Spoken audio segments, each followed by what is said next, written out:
It's like early hours of the morning. I was coming out to shoot a video, but I actually woke up a little bit too late because the sun's about to rise in like 30 minutes. So gonna have to come back and shoot that video another morning or another night. Since I missed that video, it looks like I'll be making another video today.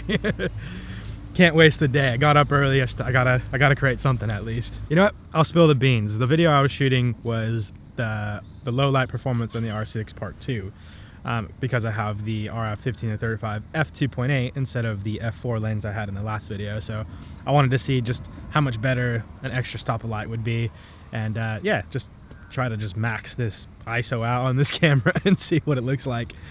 So stay tuned for that video because it's gonna happen. I just need to wake up in time and not go to bed late. That's probably why I didn't wake up early, because I think I only had like 4 hours of sleep. It is still early hours of the morning, so I'm having to bump the ISO up to 8,000. So how does it look at 8,000? Not bad. Okay, I think I'm gonna go grab a coffee and then have a nice morning beach walk. Yeah, that sounds nice.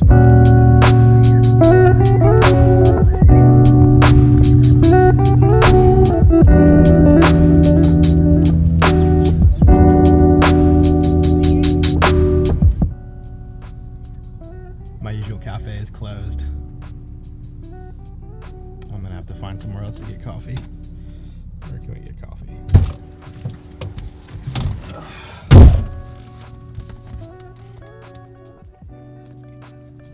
Got a coffee.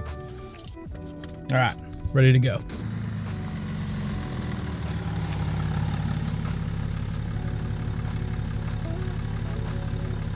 You know how it is. I just find a little stump or something and get those B-roll shots. It's a beautiful morning out. One of the first mornings in many mornings recently that it hasn't rained. So it's really nice. It's really nice just to get back on the beach and have a little walk. Ugh, except something smells like poo. Whoa! Holy. Looks like the storm made a huge cliffside. I'm gonna have to jump off a cliff. So now I'm gonna do this with a coffee.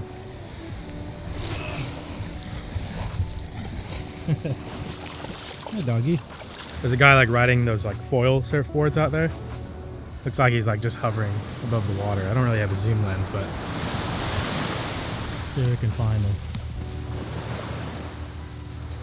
Right there, that little dot. So today I'm gonna be having a Zoom call meeting with one of my friends who lives here in Australia, that is a photographer and a filmmaker, because we're gonna be shooting a documentary on him. It'll be my first official documentary, and I'm quite excited for it. So it's gonna be really cool. But today I wanted to kind of share with you guys what I've done to prepare myself for this documentary. It's also my birthday tomorrow, so I gotta get ready to party. I'm just kidding, I'm a dad. I don't do anything for my birthdays anymore. I wipe butt and deal with crying kids. That sounded so depressing. No, I'll have a good day for my birthday. My wife and I will probably go out and have some dinner or something. I will officially be 25 years around the sun, so cheers to all of my my friends out there. So one of the first things I did to prepare for this documentary was, well, I watched a bunch of documentaries, specifically documentaries from filmmakers that I like and YouTubers, because I find all those like documentaries you find on the History Channel to be like super cheesy. I don't dig them. So I just looked up a few creators that do doc style work that I was inspired by, and wrote down some ideas and just kind of kept notes of how they film their documentary, the position of the people, where the lighting is, and yeah, that whole 9 yards, and the story, which is most important. So yeah, I'm just really excited to start shooting. I'm really excited to get the Zoom call going. But yeah, that would be probably one of the first things I'd recommend, is probably watch a few documentaries and get to know how to actually film a doc. I've worn this jumper in every did I say jumper? This sweatshirt. Most of my viewers are from America, so jumper is sweatshirt. Damn it, Australia. Australia is changing me. Sweatshirt became second nature to me. Usually it was jumper that was hard for me to say. Now I'm saying jumper, and now sweatshirt's hard for me to say. Anyways, I realize I've been wearing this every video, and it's because it's freaking cold here, and I only have 2 jumpers, so 2 sweatshirts. Damn it. Ugh. Can't get over this lighting right now. It's early in the morning, and it's like overcast, so it's like the perfect diffused light. Gotta love it. Gotta love it. I'm just like recording just because it looks good. No reason. Why even watching this video? Because it looks good, that's why. Is that a clam? Whoa. I think that's a clam. Am I right? Is there a pearl inside? One of the next things I would do to prepare for a documentary is get to know the person that you're going to be filming a documentary on. So that whether that's having a phone call, Zoom call, just getting to know them, or if you don't have the luxury of doing a Zoom call and you have to go and shoot on the day that you meet the person, then maybe do a little bit of research and get to know who they are, like over Facebook, Instagram. If they don't have any of that, well, get to know people like them. So maybe whatever they may be doing, if they're like a farmer or a surfer, just get to know other farmers and surfers, so you kind of understand, you know, their realm, their area of expertise. So you're just not going into the documentary like blind. Luckily, I'm shooting it on a filmmaker and a photographer, and it just so happens to be my passion as well. So we're already on the same wavelength, so it's going to be really easy in that regard. But if you're shooting a documentary on something that you have no knowledge on, then I would probably get to know who they are or what they do before you get into shooting. I gotta poo, and I'm not near a toilet anywhere. That's what coffee's good for.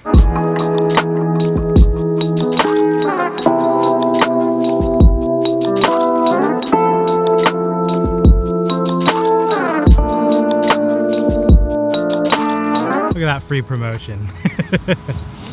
I've actually never had anything from this place. All right, Ocean, it's been real, but pop a pump. Gonna head home. You know what? Hold on. Hold that thought.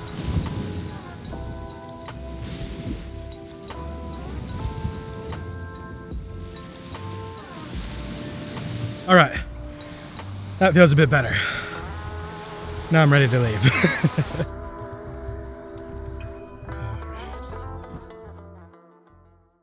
Right.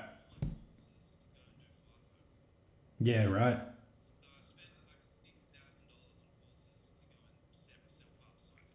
All right, just got off a Zoom call with my friend, and we were on there for like an hour and a half, so it was really good. Got a lot out of that. He's telling me more of his story. Gosh, I'm really excited to share it with you guys. I'm not going to get into it because I don't want to spoil it, but so good. So like I was saying before, it makes such a difference when you get to know the person that you're going to be making a doc on before you actually go and shoot. Because, you know, just having my friend tell me about his struggles and everything that he went to and feeling the emotion behind it, it just makes it a lot more motivating to go and shoot and tell this story, because you can relate. You can have an intimate experience with that person to completely understand the story that you're telling. And yeah, like I said, I'm excited. It's gonna be good. What I'm really excited for is that it's gonna be quite a like a lengthy shoot, like meaning like we'll be in different locations getting footage of different scenarios and things. So there's a lot of work and energy that's gonna be put into it. So that's what I'm excited for. Most things I would do would be, you know, I'd shoot for like a day or two, and then the editing process would probably take another 2 to 3 days. Where this is gonna be having to go to different locations and film in all these different areas and different scenarios. So yeah, I'm really excited. But I'll keep you guys in the loop. I'll be probably shooting a lot of vlogs surrounding it as well. And yeah, I'll be excited to really share it and share his story, because it will probably touch a lot of you, and you may be able to relate with it.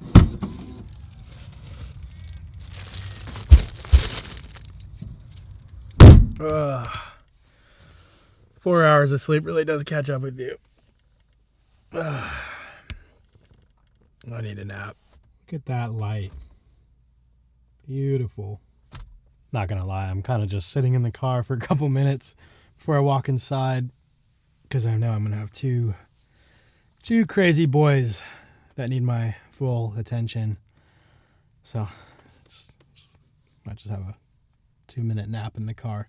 So one of the last things I've done today for the doc is I essentially got to know his story on the Zoom call, and then I wrote down a really brief intro, a rising action, climax, and resolution to just kind of have like the idea of where I want the story to go, and just quick little bullet points. It's just going to make it that much easier to shape the story when the time comes. And yeah, just wrote a couple little notes here and there that I need to remember, and that's about it. That's all I've done today, at least. There's going to be a whole lot more prep going into this, and some more Zoom calls and all kinds of things like that. But yeah, I thought I'd share with you guys how I'm preparing for this documentary, and hopefully, maybe give you guys a few tips if you guys are new to this as well. I'm having a lot of fun just preparing for it. I can hardly wait to just go out and start shooting. But these kind of things take a little bit of time. Now, you can go and shoot a documentary in one day. I've seen it done before, and I've seen some really good ones. So it's totally possible. But yeah, this is just going to require some time, and I'm just really excited for it to all come together. But that'll probably be a little bit of time until then. But anyways, it's really late here, and I got to start making proxies. So I'll catch you guys in the next video. Love y'all.